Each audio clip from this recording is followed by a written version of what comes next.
শাবনূরের অ্যাগেনস্টে কাকে দিব, তখন সালমান শাহ স্টার।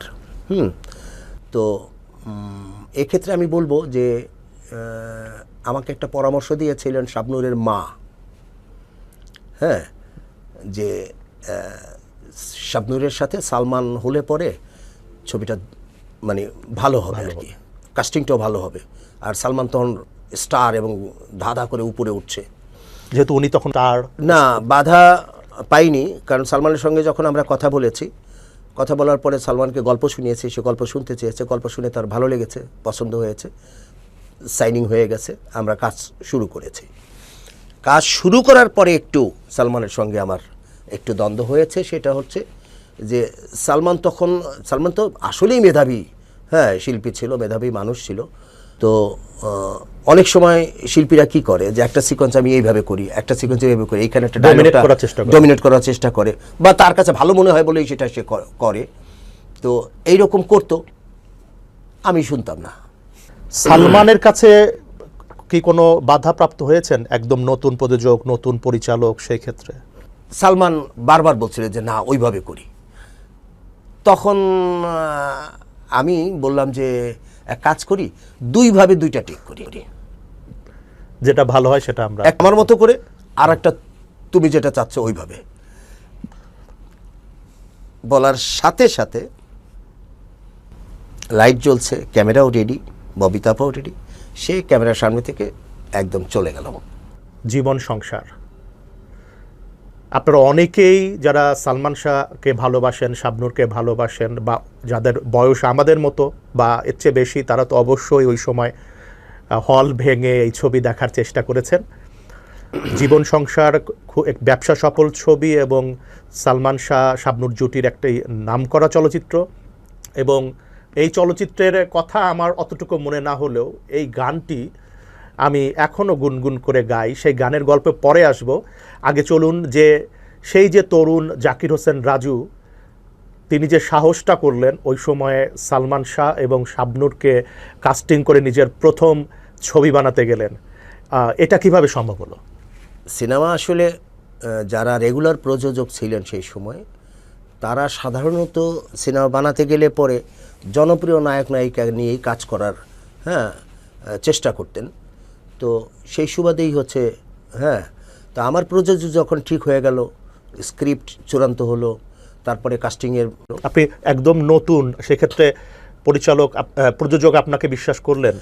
প্রযোজককে বিশ্বাস করেছে, তার পেছনেও তো ফাউন্ডেশন আছে, ঘটনা আছে, যে দীর্ঘদিন অ্যাসিস্ট করেছি আমরা। অ্যাসিস্ট করতে করতে বিভিন্ন প্রোডাকশনে বিভিন্ন ডিরেক্টর প্রডিউসাররা জেনে যায় কোন অ্যাসিস্ট্যান্টগুলি সবচেয়ে ভালো মেধাবী এগুলো, এবং কাকে নতুন ব্রেক দেওয়া যায়। কারণ বড় পরিচালককে নিলে পরে তার টাকাও বেশি দিতে হয়, আবার তার সঙ্গে শিডিউল অনেক কিছু ব্যাপার থাকে। নতুনদের সুযোগ দিলে পরে অনেক সুবিধা। তো যাই হোক, তারপরে আমার উপরে প্রযোজকদের একটা আস্থা ছিল বলেই তারা আমাকে পরিচালক হিসেবে নির্বাচন করেছেন। প্রযোজকরাও নতুন ছিল, তাদেরও প্রযোজক হিসেবে এটা প্রথম সিনেমা, কিন্তু তারা সবাই চলচ্চিত্রের সঙ্গে যুক্ত ছিল। তো যাই হোক, এই প্রজেক্টটা যখন চূড়ান্ত হলো যে আমরা সিনেমাটা বানাবো, স্ক্রিপ্ট কমপ্লিট হলো, সিদ্ধান্ত হলো, কাস্টিংয়ে গিয়ে আমরা শাবনূরকে কাস্ট করলাম। এবং শাবনূরের অ্যাগেনস্টে কাকে দিব, তখন সালমান শাহ স্টার। তো এক্ষেত্রে আমি বলবো যে আমাকে একটা পরামর্শ দিয়েছিলেন শাবনূরের মা, হ্যাঁ, যে শাবনূরের সাথে সালমান হলে পরে ছবিটা মানে ভালো হবে আর কি, কাস্টিংটাও ভালো হবে, আর সালমান তখন স্টার এবং ধাঁধা করে উপরে উঠছে। তারপরে আমরাও আলোচনা করে দেখলাম যে হ্যাঁ, সালমানকে নিলে শাবনূরের সঙ্গে মানাবেও সুন্দর, এই শাবনূরকে নেওয়া। এরপরে আরেকটা জুটি ছিল ফারুক ববিতা, ওই জুটিটা নিয়েও বেশ কিছু মানে ঘটনার জন্ম হয়েছিল। তো সেই ইতিহাস বলতে গেলে তো লম্বা হয়ে যাবে, কিন্তু আমার নোটে আছে যে আমরা সেই বিষয়েও যাব।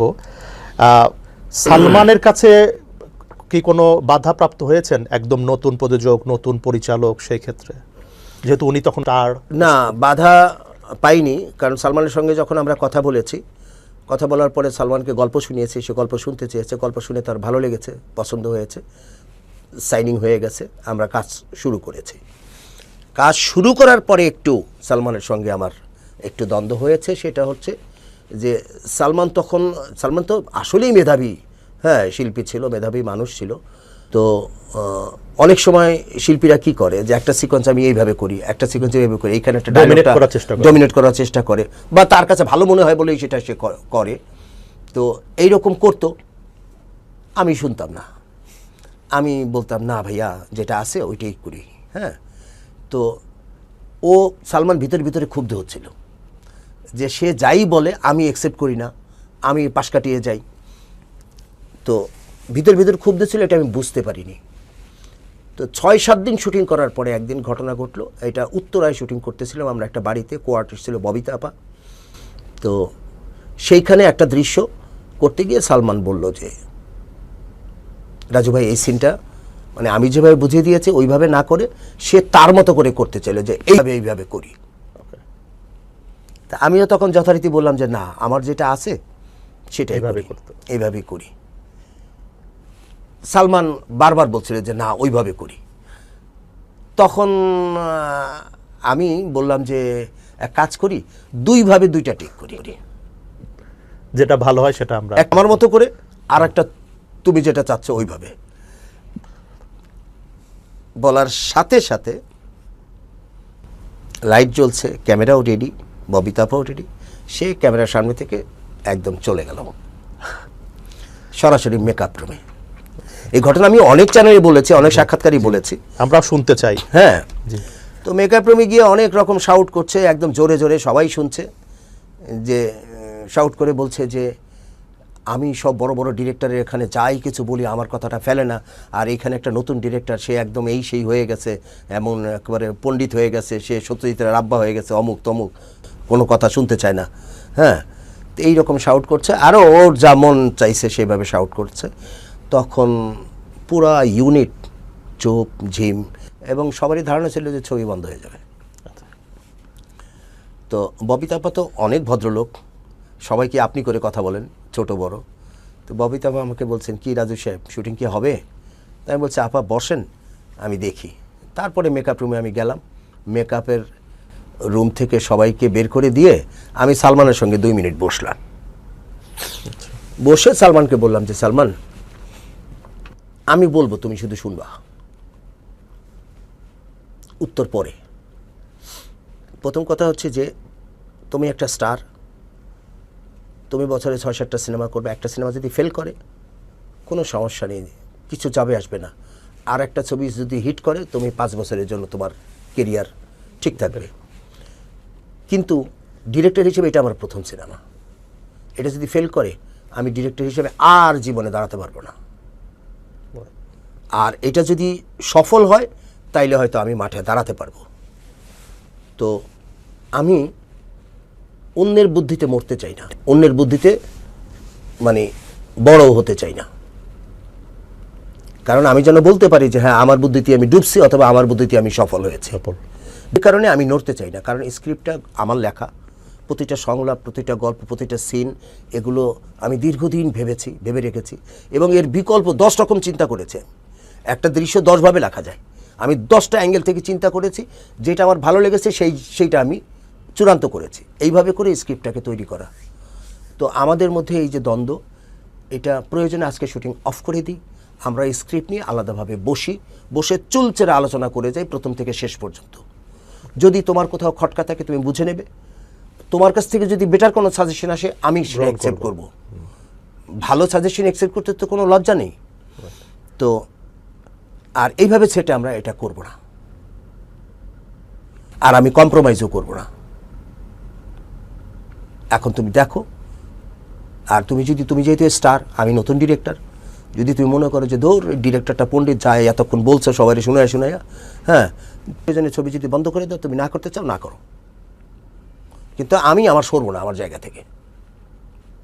কঠিন সিদ্ধান্ত। আচ্ছা বলে বললাম যে ঠিক আছে তুমি 2 মিনিট ভাবো, আমরা কি শুটিং অফ করে 2 দিন বসবো না কি করব, তোমার চিন্তাটা তুমি জানাও। বলে আমি মেকআপ রুম থেকে বেরিয়ে আসলাম, আইসা ববিতা আপা বসা, তার পাশে আমি বসলাম। হ্যাঁ, তো 2-3 মিনিট পরে পুরা ইউনিট কিন্তু ঝিম মেরে আছে, সমস্ত টেকনিশিয়ান এবং হচ্ছে যে সবাই, কেউ কোনো কথা বলছে না। সবার মধ্যে একটা ভয় ঢুকে গেছে, ছবিটা বোধহয় বন্ধ হয়ে যাবে। 2 মিনিট পরে সালমান বেরিয়ে আসলো, মেকআপ রুম থেকে বেরিয়ে আসলো। আমি এটা বহু টেলিভিশনে বলেছি, বহু ইন্টারভিউতে বলেছি, বলতেই হয়, কারণ সালমান এখনও জনপ্রিয়। জি জি অবশ্যই। হ্যাঁ, তার যে কোনো জায়গায় গেলেই সালমান সম্পর্কে প্রশ্ন ওঠে। তার ম্যানেজিং ক্ষমতা এত ছিল, সেটের মধ্যে ঢুকে একটা হাসি দিয়ে দৌড়ে গিয়ে ববিতা আপাকে পা ধরছে, আপা মাফ করে দেন, আপনার সামনে থেকে আমি চলে গেছি, হ্যাঁ ক্যামেরার লাইট জ্বলছিল, আমি চলে গেছি, এটা বেয়াদবি হয়েছে, মাফ করেন। ববিতা আপা তো অত্যন্ত ভদ্র, তো সে বারবার বলছে যে সালমান পায়ে ধরে এগলি কী করেন আপনি, হ্যাঁ, তো বলছে না আগে আগে মাফ করেন। মানে পুরো টিমের মধ্যে একটা হাসাহাসির দৃশ্য তৈরি হয়ে গেল এবং সবাই ইজি হয়ে গেল। তারপরে ববিতা বললো যে সালমান ঠিক আছে মাফ করেছি, আপনি বলেন। এরপরে সালমান পুরো ইউনিটকে একদম নর্মাল করে ফেললো, আমাদেরকেও নর্মাল করে ফেললো, ববিতা আপাকেও নর্মাল করে ফেললো। হ্যাঁ, পরে আমাকে বললো যে আচ্ছা রাজু ভাই, এমন হতে পারে আপনি যা চিন্তা করেছেন সেটা আমি 16 আনা কনসিভ করতে পারিনি, যে কারণে আপনারটা আমার ভালো লাগেনি। তো আপনি যা চিন্তা করেছেন ওটা কি অ্যাক্টিং করে আপনি দেখাতে পারবেন, বোঝাতে পারবেন? তো আমি তখন বলেছি যে সালমান আমি তো অ্যাক্টর না, কিন্তু আমি কি চাই সেটা আমি ফ্লেভারটা বোঝাতে পারবো। বলছে ওইটুকু বুঝতে পারলেই আমার জন্য এনাফ। তখন ববিতা আপাকে বললাম যে আপা আপনি সহযোগিতা করেন, আমি সালমানের জায়গায় দাঁড়ালাম, সালমান বৈশা দেখছে, পুরো দৃশ্যটা আমি অ্যাক্টিং করলাম ববিতা আপার সাথে। মজার ব্যাপার হলো যে পুরো সেটে তালি পড়ে গেল। তো এখন এই যে পুরো সেটে যে তালি পড়ে গেল, সবাই মিলে তালি, এটাই বলে দিচ্ছে যে দৃশ্যটি তাদের কাছে ভালো লেগেছে। সালমানও বুঝতে পেরেছে, সালমান এই জন্য আমি তাকে থ্যাঙ্কস জানাই, হ্যাঁ, যে তোমার কথা যখন আমি বুঝতে পারলাম তখন আমি মেনে নিলাম আনন্দে। এটাও তো একটা বড় গুণ মানুষের, একদম এটা বড় গুণ। তো সালমান বুঝতে পেরে একটা হাসি দিয়ে উঠে দাঁড়াইলো, ওকে রাজু ভাই টেক। এরপরে দৃশ্যটি শেষ হলো, ওই দিনের শুটিং শেষ হলো। ওর পরে বোধ হয় 1-2 দিন শুটিং আমরা করেছি প্রথম লটের। এরপরে আমি আর পরবর্তী শুটিংয়ের আগে এই টোটাল, তখন তো আমরা ওই যে নেগেটিভে শুটিং করতাম, এটা ডেভেলপ হলো, এটাকে প্রিন্ট করিয়ে রাশ বানালাম, এডিট করলাম।